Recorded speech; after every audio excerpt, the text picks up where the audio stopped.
And one afternoon, I was complaining very loudly and probably inappropriately to Marvin Wickware. I can see exactly where we were. I think we were carrying a table. We were rearranging furniture for a conference. And as Marvin is wont to do, he said, "You should just come to my church." And I said, "Okay, we'll try it." And we came and never looked back. And the rest is history. We've been gone for a little while now, but it's really good to be back. I think the last time I preached here was Christmas Eve, maybe 2017. So it's been a few years. But it's good to get to do this with you all again. I think just about every time that I've ever preached at Durham Church or elsewhere, I start reading the Bible, the passage for the day, and trying to pay careful attention to what's going on. And as I get really into it, I just think, this is so weird. And this time was no different. So we've been in the Gospel of Mark, and the author of Mark announces who Jesus is in the very first line of the Gospel, right? Chapter 1, verse 1. Mark just lays it out. Jesus Christ, the Son of God. Big time spoiler alert, right? This whole book's going to be about this. He just says it. So we all know it right from the beginning. This is who Jesus is. But from there, things get pretty strange. Because if you've noticed, I'll give you a quiz. Who are the only other characters in the story in Mark so far who have correctly identified Jesus? Anyone? Demons. They're the only ones. In chapter 1, verse 24, the demon says to Jesus, "What have you to do with us, Jesus of Nazareth? Have you come to destroy us? I know who you are, the Holy One of God." But Jesus shuts him down and tells him to be silent. And then just 10 verses later, in verse 34, it says that Jesus would not permit the demons to speak because they knew him. Again, in chapter 3, verse 11, Mark says, "Whenever the unclean spirits saw him, they fell down before him and shouted, 'You are the Son of God.' But he sternly ordered them not to make him known." So the demons know who Jesus is, but Jesus seems to be actively trying to make sure they don't tell anybody else. In general, Jesus seems to be trying to keep his identity a secret. So he heals a man of leprosy, but warns him not to say nothing to nobody about it. His public teaching, again, takes the form of these really obscure parables, which he even goes on record as saying he's intentionally trying to make them difficult to understand. He tells the disciples that he uses parables so that those on the outside will look but not perceive and listen but not understand. That brings us to the disciples. Now, they're the one group that Jesus seems to be trying to let in on the secret. And of course, they don't get it at all. Jesus explains the meaning of the parables to the disciples, right? He gives them the answers. Mark says that Jesus spoke to the crowds only in parables, but that he explained everything in private to the disciples. So they're getting it straight from the horse's mouth. So just to recap, the demons know who Jesus is, but Jesus doesn't want anyone else to find out, except for the disciples, who he's giving special explainers to, but they don't get it. That's exactly right. Facepalm. Jesus needs to hire a PR firm and work on his messaging strategy. And yet, at the same time, for all the confusion around Jesus' identity when he's actually talking about who he is, his actions in Mark are speaking loudly and clearly, right? What's he doing? He's casting out demons. He's teaching Israel's law with authority. He's offering forgiveness of sins. He's reinterpreting God's law about Sabbath observance and fasting as if he's the one who wrote them, right? Jesus is doing all this stuff to identify himself with Israel's God. He is doing what God does. So if you're listening to Jesus' words, you might be pretty confused about who he is. But if you're watching Jesus' actions, there's no mistaking that Jesus is identifying himself with the God of Israel. All of this comes to a head in our passage for today. Jesus has been standing in a boat on the shore of the Sea of Galilee, and he's teaching in all these weird parables about lamps and bushels and seeds and shrubs. And then Mark says that he's explaining all of this to the disciples in private. So the disciples are as informed as it is possible to be, right? Jesus is basically meeting with them outside of class to give them the answers from the back of the book. And immediately after this, where Mark says that Jesus is explaining to the disciples the meaning of the teaching, who he is, Mark relates this story for today. On that day, right, the day when he explained everything to the disciples, when evening had come, he said to them, "Let us go across to the other side." And leaving the crowd behind, they took him with them in the boat, just as he was. And other boats were with him. A great windstorm arose, and the waves beat into the boat so that the boat was already being swamped. But Jesus was in the stern, asleep on a cushion. And they woke him up and said to him, "Teacher, do you not care that we are perishing?" And waking up, Jesus rebuked the wind and said to the sea, "Be silent, be still." Then the wind ceased, and there was a dead calm. And he said to them, "Why are you afraid? Have you still no faith?" And they were filled with great fear and said to one another, "Who then is this that even the wind and the sea obey him?"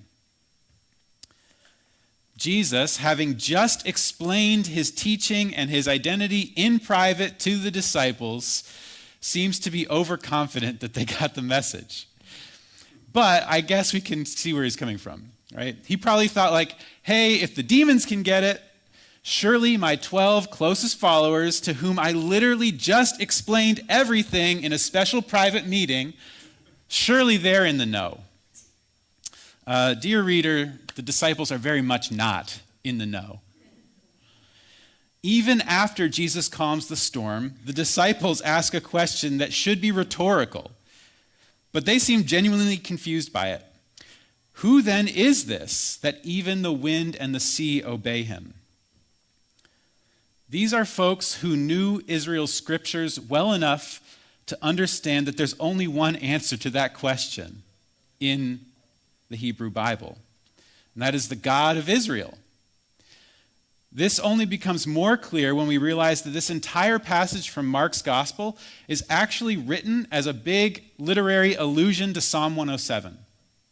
That passage in Psalm 107 says, "Some went down to the sea in ships, doing business on the mighty waters. They saw the deeds of the Lord, his wondrous works in the deep. For he commanded and raised the stormy wind, which lifted up the waves of the sea. They mounted up to heaven, they went down to the depths. Their courage melted away in their calamity. They reeled and staggered like drunkards and were at their wits' end. Then they cried to the Lord in their trouble, and he brought them out from their distress. He made the storm be still, and the waves of the sea were hushed. Then they were glad because they had quiet, and he brought them to their desired haven." So again, the disciples, being who they were, they knew this passage of Scripture well, right? But here they find themselves reenacting it, and they seem to be totally unaware. Their courage has melted away in the calamity of the storm. They cry to Jesus, and he makes the storm be still, and he hushes the waves of the sea, right? If you've read Psalm 107, then you know who Jesus is based on his actions. He's the Lord, the God of Israel. Jesus is saying through his actions, I'm the one who the wind and sea obeys. Now in Psalm 107, if you caught it, the people at the very end respond with gladness because God brought them safely through the storm. This is, again, not the disciples' path. In Mark, they respond with fear and confusion. They still don't get it. When you read it next to Psalm 107, this story is like painfully ironic. Jesus is saying, hey, Remember that time in Psalm 107 when it talks about how God is the one who calms the storm when his followers cry out in trouble? And remember how you just cried out to me in trouble and I calmed the storm? Does anyone want to connect the dots for me here? Anyone? Bueller? The point of the story is not, therefore, that the disciples were needlessly worried about the storm. It wasn't that they just needed to row harder, or that actually the storm really wasn't that threatening, or that if they had just held their nerve, the storm was about to go away on its own. There is every indication that this storm is well worth freaking out about, right? Mark says, in fact, that the boat was already being swamped, right? They're going down. It's not actually about the storm at all. It's about Jesus' presence with the disciples in the boat. The disciples didn't misjudge the storm. That was very bad. They misjudged Jesus, the one to whom the storm has to answer. I think this is what Mark's point is by putting this story here and telling it the way he does. It's not a matter of weather forecasts, but rather, as Jesus says in his question to them, of faith. And the disciples still have a long way to go. Now, I find that it's easy to laugh at the disciples for their inability to get the message, for their needless confusion and fear. They're kind of like the slapstick comedic relief characters of Mark's gospel. And it's pretty funny until we remember that if we're going to identify with anyone in this story, it's them, right? Who are we? We're disciples of Jesus. Okay. So maybe we know a thing or two about finding ourselves in the midst of a storm and then totally freaking out. Maybe all of us haven't been on a boat that is like actually literally under threat of capsizing, but I think we're all certainly living in a society right now that feels like it's sinking pretty fast. We are in the midst of a storm of authoritarianism, racism, inequality, and violence. And God sometimes seems to be asleep at the wheel. So what does this story from Mark mean for us in the midst of our own societal storm? Well, first, I think it shows that we don't need any unhelpful platitudes about how things aren't as bad as they seem, or how the night is always darkest just before the dawn. As far as Mark's gospel is concerned, the storm might really be every bit as bad as we think it is. Our boat might really be already being swamped, just like in Mark. Freaking out might be the perfectly justified and rational thing to do. There is no sense from this story that we won't ever find ourselves in the worst case scenario, right? It could happen. There's no one's writing the last chapter in advance. It's entirely possible that we can. But it matters that if we do find ourselves there, we remember that Jesus is there with us, even if he's asleep on a cushion while the waves slam into us from every side. And it's also important to remember that we are not the first ones to find ourselves in this position.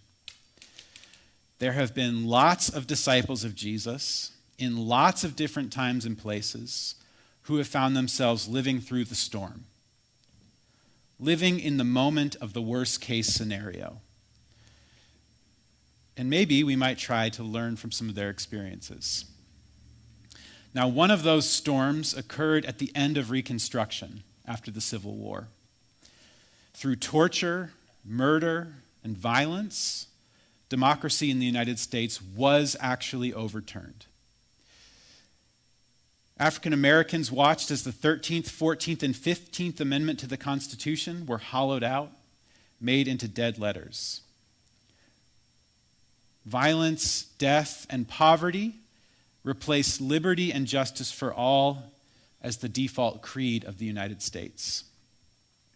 If we're honest, it was a storm that was far, far worse than the one we are living through now.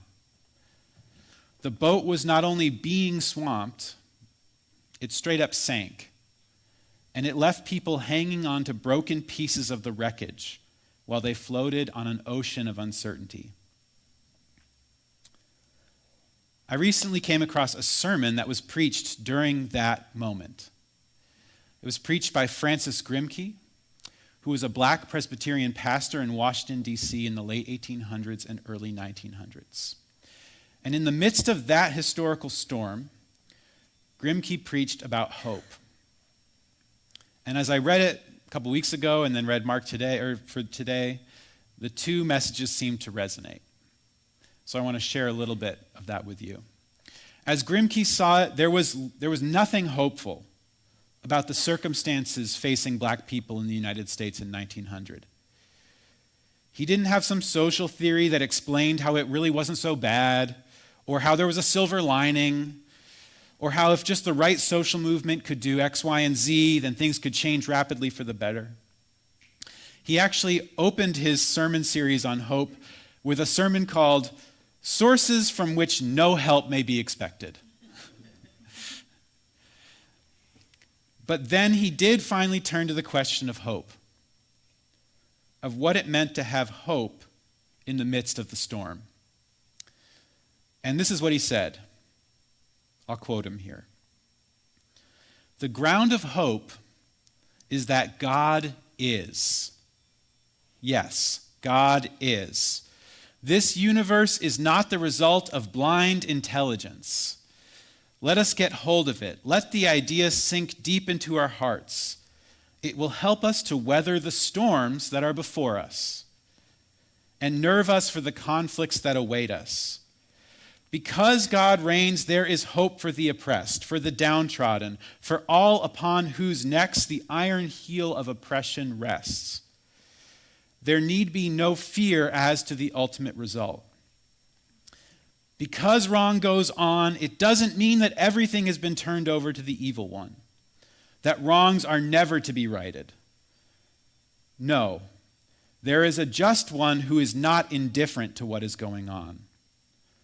The struggle before us is a long and hard one, but with faith in God and faith in ourselves, and perseverance and the purpose to do right in spite of the forces arrayed against us, we need have no fears. We are not always going to be behind. We are not always going to be discriminated against. We are not always going to be denied our rights. For as Sojourner Truth said, God is not dead, and someday right will triumph. Again, preached at one of the darkest and lowest moments for genuine multiracial democracy in the United States. Now, to be honest with you, I have to say this whole kind of message, it's not where I sit naturally. It's probably because I'm at least a bit of an organizer at heart. I want ordinary people like the disciples and like us to have agency, right? To be able to act powerfully in the midst of the storm, to change things for the better. When I think about navigating social and political storms like the one we are sailing through now, my gut reaction is different. I want to quote the motto of the National Union for the Homeless from the late 1980s, which is, "You only get what you're organized to take." Or I want to remember the hard-nosed organizing wisdom of A. Philip Randolph, a labor leader from the mid-20th century. He said, "At the banquet table of nature, there are no reserved seats. You get what you can take, and you keep what you can hold. If you can't take anything, you won't get anything. And if you can't hold anything, you won't keep anything. And you can't take anything without organization." Or I want to point to this quote by Martin Luther King Jr. that I keep above my desk in my office. King said, "When a people are mired in oppression, they realize deliverance only when they have accumulated the power to enforce change." That's more where my engine tends to idle, as some of you know. So if I was writing Mark's gospel, I would probably have Jesus tell the disciples that they're terrible at sailing and they've exaggerated the severity of the storm just to make themselves feel better for how little they're actually doing to try to get through it. If I was writing Mark's gospel, I might have felt like this trust in Jesus message feels a little bit like an unhelpful cop-out for people that don't want to get involved in the hard work of sailing through this storm. But thankfully, I am not responsible for writing the Gospel of Mark. And so as I sat with this week, I thought, if it was worth saying for Sojourner Truth, if it was worth saying for Francis Grimke, if it was worth saying for the author of Mark's Gospel, then we shouldn't leave it unsaid. God is not dead. God may be napping on a cushion right now, but God is not dead. So let us have faith. Amen.